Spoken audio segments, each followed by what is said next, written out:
This is Newcap News with Moosomin Fatal.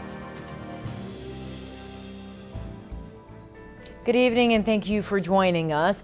A 37-year-old Medstead, Saskatchewan woman has died after being struck by a vehicle last night. Battleford's RCMP say it happened outside of a residence on the Moosomin First Nation. Now they say that there was a gathering at the home when the woman was struck by a car in the driveway. She was pronounced dead at the scene. Now an autopsy will be done in Saskatoon tomorrow. The name of the deceased is not being released and the investigation is ongoing. Well, some border city residents have had to mess to clean up over the last couple of mornings.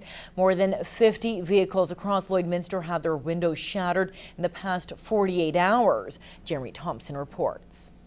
Broken glass covers the floor of Brandon Bosler's truck.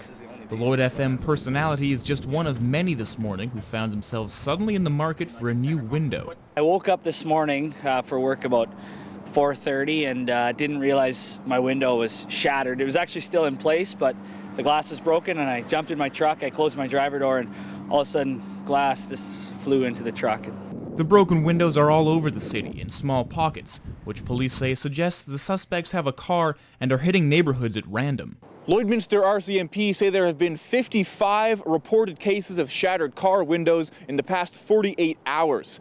And they also suspect whoever's doing it is using some sort of small caliber rifle like a pellet gun. Rick Campbell owns First Choice Auto Detailing and says replacing a full window isn't cheap. Minimum would be probably $250, and it depends what type of vehicle it is, and the glass, of course, you could be up to $400. If you think it's fun or it's exciting for you, it's not. It costs the public a lot of money, and it could be quite dangerous. It is a dangerous offense, and we will find out who did this. According to Bosler, it's not the cost that makes having a broken window so frustrating. Not only is it financially, a hassle, but also to find a place that can fix it right away. I mean, you don't want to drive in this weather without a window. Jeremy Thompson, Newcap News. Well, 2 people were taken to hospital following a 3-vehicle crash near Kitscoty yesterday. It happened at the intersection of Highway 16 and Range Road 13 around 5:30. Police say a young female driving a Ford Focus slammed into the back of a Toyota Corolla, which was braking while entering a construction zone. Now, as a result, the Corolla was pushed into a Lincoln pickup truck. Both the driver of the Ford and the Corolla were taken to hospital. There is no word if charges will be laid. Well, Canada is celebrating World Breastfeeding Week, and health officials are promoting the act as the best way to provide nutrition to infants. Now, in this week's Healthy Living, Anna Stanislaw speaks to one local mom who strongly supports breastfeeding despite going through some challenges herself. With my daughter, I wasn't able to breastfeed as long. I only breastfed her until she was 6.5 months. And so with Logan, we've been able to have a longer relationship with it. From struggling with postpartum depression to expecting a newborn next year, this mother of 2 has chosen to continue breastfeeding her 15-month-old son, Logan, who's been more open to trying different foods. And it's so good for their immune system, for their emotional health and development. My daughter was formula fed from 6.5 months, and she wants to eat the same thing all the time. It's hard to get her to try new things. Breastfeeding is shown to lower the risk of chronic diseases in infants, so such things as obesity, diabetes, heart disease, cancer.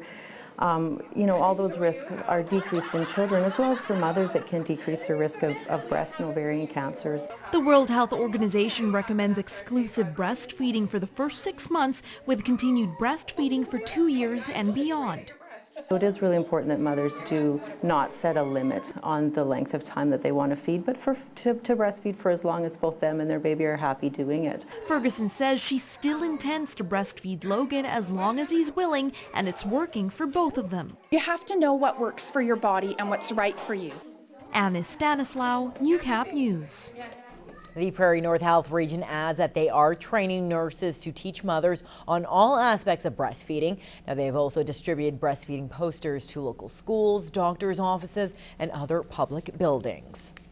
Well, the Lloydminster Region Health Foundation held a ladies' night on Wednesday night to bring awareness to cancer and raise funds for the Lloydminster Hospital Cancer Care Unit. Now, Brenda Kissel is a cancer survivor. She was the guest speaker for the night, and her son, country singer Brett Kissel, performed. Brett Morton reports. Day one of finding out you have cancer is the worst.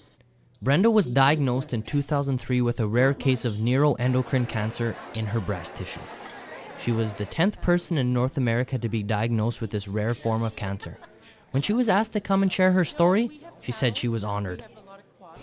It was hard to do. It's hard to write it all down and bring up all the feelings and emotions, but they were right there. And I think the thing that made it better was that people had felt they could relate, and not just people who had cancer, but their families and their friends and their kids. Along with Brenda's inspirational speech, the ladies had a concert put on by Juno Award-winning country star Brett Kissel. He also has his own story of what he had to deal with when his mom was battling cancer. She never quit being a great mom. You know, even though she was battling, she was going through her own personal, struggles, she was always a great support to both my brother and I, and we just carried on business as usual, which was, I think, a really good thing for us to do. Wendy Plandowski, CEO of the Lloydminster Region Health Foundation, has also fought cancer and believes that having many support units in Lloydminster, like the Cancer Care Unit, is important. When I had to go for that radiation in Edmonton, that was hard. And that's why we have a local health foundation, is so that we can provide people with the healing that they need to do in their own communities, because you have to be emotionally ready to heal. It's not known how much money was raised on the night. With over 280 people packed in here, organizers are extremely thrilled with the turnout.